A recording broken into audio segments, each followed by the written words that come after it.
കുറ്റിപ്പുറത്ത് മണ്ണിടിഞ്ഞ് മണ്ണിനടിയിൽ കുടുങ്ങിയ 3 പേരെയും പുറത്തെടുത്തു. എടപ്പാൾ കുറ്റിപ്പുറം പാതയിലെ മാണൂർ നടക്കാവിൽ ഭാരതീയ വിദ്യാഭവന് താഴെ മണ്ണെടുക്കുമ്പോൾ മണ്ണിടിഞ്ഞ് വീണ് 3 പേർ മണ്ണിനടിയിൽ കുടുങ്ങിയിരുന്നു. തുടർന്ന് നടത്തിയ തിരച്ചിലിൽ 2 പേരെ ഉടനെ തന്നെ പരിക്കുകളില്ലാതെ രക്ഷപ്പെടുത്തിയിരുന്നു.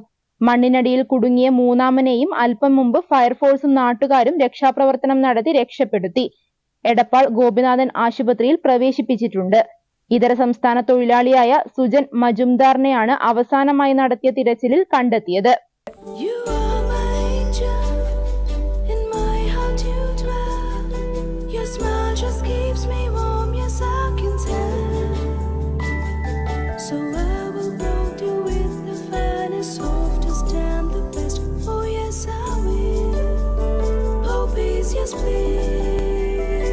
Poppies, the way we love, the way we care.